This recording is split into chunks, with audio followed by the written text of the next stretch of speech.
Assalamualaikum warahmatullahi wabarakatuh. Salam sejahtera buat kita semua.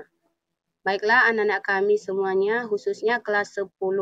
Di sini Ibu ingatkan agar membuat grup WA untuk memperlancar pembelajaran daring kita saat ini. Silakan anak-anak kami japri ke WA Ibu 0813 96 65 90 28. Baiklah, materi kita yang lewat mengenai komponen-komponen sistem komputer. Masih ingat anak-anak kami komponen-komponen sistem komputer itu apa-apa saja? Komponen-komponen sistem komputer itu terdiri dari hardware, software, dan brainware. Hardware itu adalah perangkat yang berfungsi melakukan proses masukan, proses pengolahan data, dan proses keluaran. Atau hardware ini sering juga disebut perangkat atau peralatan sistem komputer yang secara fisik dapat dilihat dan diraba.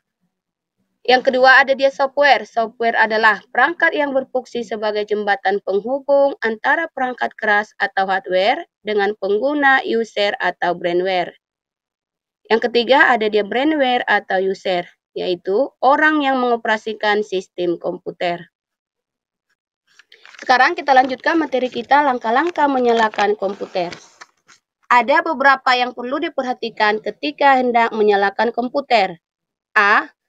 Periksa seluruh koneksi, perangkat masukan dan keluaran seperti monitor, mouse, dan keyboard. Pastikan seluruh koneksi dalam keadaan tersambung. Pastikan juga disk drive dalam keadaan kosong. Tidak ada disket, CD, dan sebagainya. B. Sambungkan koneksi CPU atau Central Processing Unit dengan catu daya atau sumber listrik. Gunakan stabilizer atau uninterruptible power supply atau UPS apabila tegangan pada sumber listrik tidak stabil. Di sini ada dia penstabil yang kita pergunakan, bisa dia stabilizer, bisa juga UPS. Perbedaannya, kalau stabilizer yang kita pergunakan, maka dia tidak bisa menyimpan arus walaupun beberapa saat. Tetapi apabila UPS yang kita pergunakan di situ sebagai penstabil, maka UPS itu bisa menyimpan arus. C. Kemudian tekan tombol power pada CPU untuk menyalakan komputer dan pastikan lampu pada CPU menyala. D. Selanjutnya komputer akan menjalankan proses power on cell test atau POS dan kemudian melakukan proses booting atau starting up, proses memulai sistem operasi. E. Setelah proses starting up selesai, jika kamu menggunakan mode teks, maka akan muncul command prompt. Nanti bisa kita lihat dia gambar 1.13. Dan jika kamu menggunakan mode GUI, GUI itu singkatan dari Graphical User Interface, maka akan muncul jendela log on pada layar monitor. Sini juga ada dia gambar 1.14. Hingga tahap ini komputer siap untuk digunakan. Nah, ini dia gambar 1.13, tampilan awal sistem operasi berbasis teks. Di situ yang muncul ada dia prompt. Simbol prompt ini dilambangkan dengan tanda lebih besar. Bisa juga kita bedakan dia dengan gambar 1.14, yaitu jendela logon pada Windows. Lanjutkan sekarang C, sistem operasi berbasis teks. Sistem operasi berbasis teks adalah suatu sistem operasi yang menggunakan perintah dalam bentuk teks. Semua perintah harus diketikkan pada prompt tanpa menggunakan mouse. Salah satu sistem operasi berbasis teks yang sering dipakai adalah Disk Operating System atau biasa disingkat dia dengan DOS. Untuk mengaktifkan DOS dari Windows, caranya yang pertama klik dia start, baru pilih dia run. Kemudian ketik CMD, lalu tekan enter atau klik OK.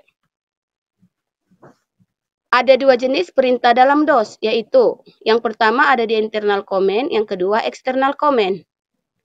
Perintah internal atau internal command ini adalah semua perintah yang dapat langsung dijalankan dari prompt tanpa perlu masuk ke dalam direktori tempat berkas-berkas perintah tersebut berada. Ada beberapa perintah internal yang sering digunakan. A. Dir. Dir digunakan untuk menampilkan sebuah folder atau direktori. Misalnya, apabila nanti kita buat dia aprompt dir, itu digunakan untuk menampilkan isi direktori pada drive A. Kemudian contoh yang kedua di sini ada dia dir/p. Digunakan untuk menampilkan isi direktori per layar. Ada lagi dir/w. Digunakan untuk menampilkan isi direktori secara horizontal. Atau bisa juga dikatakan orang ini untuk menampilkan isi direktori secara mendatar. Contoh berikutnya ada B, copy. Copy ini digunakan untuk menyalin suatu file dari suatu direktori ke direktori lainnya. Misalnya, dprom copy latihan.txt E.2 digunakan untuk menyalin file bernama latihan.txt pada direktori D ke dalam direktori E. Direktori D dikatakan dia direktori sumber atau asal, kemudian E itu dinamakan dia dengan direktori target atau tujuan. Kemudian contoh lain, dprom copy bintang titik bintang E.2 digunakan untuk menyalin semua file pada direktori D ke dalam direktori E. Apabila kita buat dia di sini perintah bintang titik bintang, ini menyatakan keseluruhan. Berarti sekarang apabila kita dir dia direktori D, kita dir lagi direktori E, itu isinya sudah sama. Karena sudah kita copy dia secara keseluruhan dari direktori D ke direktori E. Yaitu tadi dengan perintah yang kita pergunakan, dprom copy bintang titik bintang E.2. Contoh lain, ada lagi di situ dprom copy bintang .doc E.2. Digunakan untuk menyalin file berekstensikan docs pada direktori D ke dalam direktori E. Apabila nanti direktori yang akan kita buat itu berekstensikan pas, maka ganti doc itu menjadi pas. Contohnya dprom copy bintang .pas E.2. Digunakan untuk menyalin file berekstensikan pas pada direktori D ke dalam direktori E. Begitu juga dengan ekstensi yang lain. Contoh berikutnya ada lagi del atau delete. Digunakan untuk menghapus file pada direktori tertentu. Misalnya, dprom del latihan.txt. Digunakan untuk menghapus file bernama latihan.txt pada direktori D. Kemudian contoh lain, dprom del bintang titik bintang. Digunakan untuk menghapus semua file pada direktori D.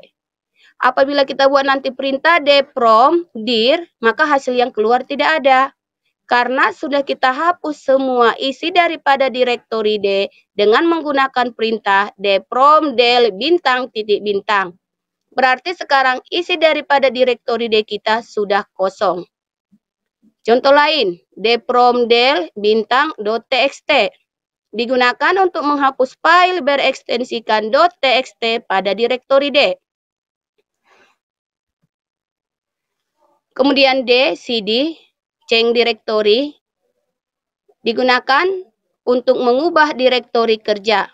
Misalnya, cprom menunjukkan direktori kerja yaitu direktori C.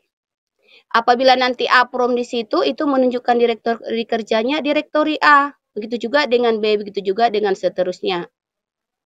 Contoh lain, cprom cd Windows digunakan untuk mengubah direktori kerja dari direktori C ke dalam direktori C Windows.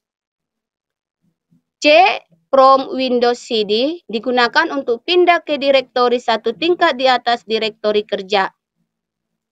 Kemudian ada md make directory digunakan untuk membuat direktori atau folder. Misalnya, dmd belajar digunakan untuk membuat direktori folder bernama belajar di dalam direktori D. Ada lagi F, rd, remove directory. Digunakan untuk menghapus direktori atau folder.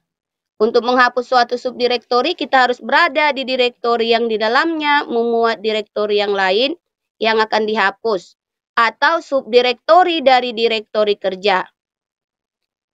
Berikut ini ada langkah-langkah untuk menghapus direktori belajar yang telah kita buat sebelumnya. D. Belajar from CD.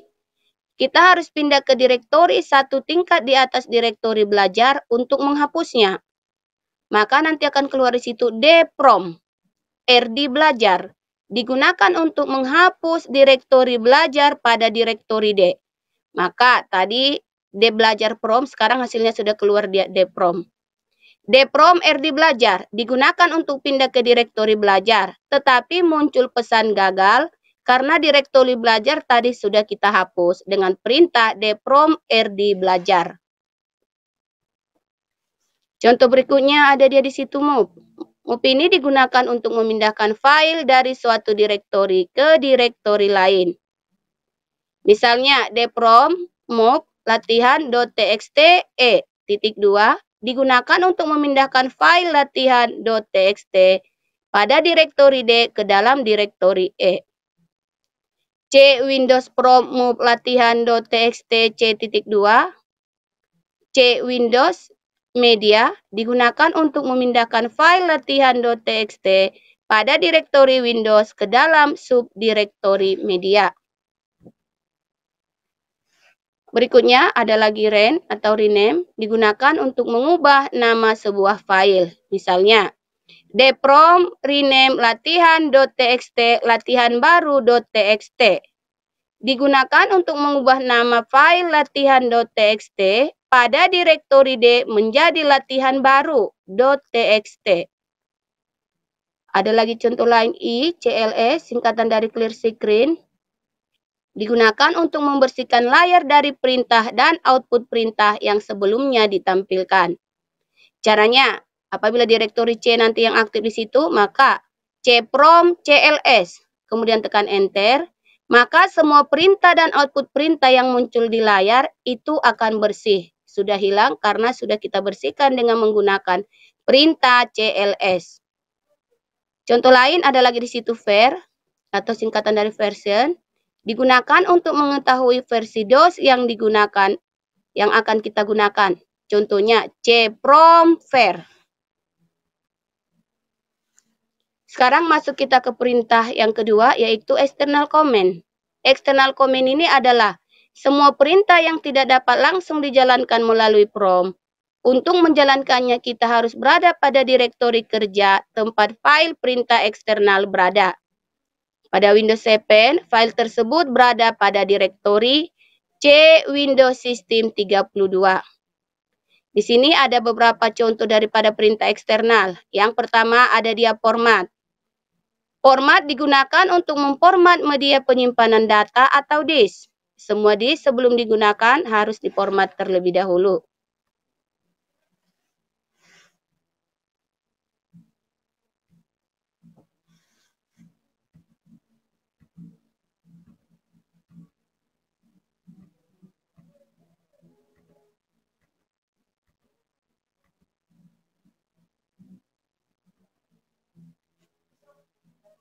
Kemudian ada lagi di sini contohnya C Windows System 32 Prom format A.2 digunakan untuk memformat direktori A. C Windows System 32 Prom format C digunakan untuk memformat direktori C. Contoh perintah eksternal yang kedua ada diskcopy. Diskcopy ini digunakan untuk menyalin seluruh isi removable disk ke dalam removable disk yang lain. Contohnya C Windows System 32 Prom diskcopy I.2H.2 digunakan untuk menyalin seluruh isi removable disk I ke dalam removable disk H. Contoh yang ketiga atau C, check disk digunakan untuk melakukan diagnosa terhadap suatu disk. Informasi yang diperoleh dari perintah ini adalah kondisi dan kapasitas disk. Contohnya, C Windows System 32 check disk. Kemudian ada lagi tree. Digunakan untuk menampilkan struktur direktori. C Windows System 32 tree I. Digunakan untuk menampilkan struktur direktori I. Ibu lanjutkan sekarang. Mengoperasi shutdown komputer pada sistem operasi berbasis teks atau DOS. Shutdown adalah menonaktifkan komputer sehingga hardware dalam keadaan mati atau off. Untuk men-shutdown komputer berbasis DOS lebih mudah dibandingkan pada sistem operasi berbasis GUI. Langkah-langkah dalam men-shutdown komputer berbasis teks adalah 1. Simpan semua pekerjaan yang telah dikerjakan dalam media penyimpanan. Pastikan semua pekerjaan sudah tersimpan. 2. Tutup semua aplikasi atau program yang sedang berjalan dan pastikan tidak ada lagi program yang masih berjalan. 3. Ketik logout pada prompt kemudian tekan enter. 4. Matikan CPU, monitor, dan semua peralatan yang masih aktif. Yang kelima, jika menggunakan stabilizer atau PS, jangan lupa untuk mematikannya juga.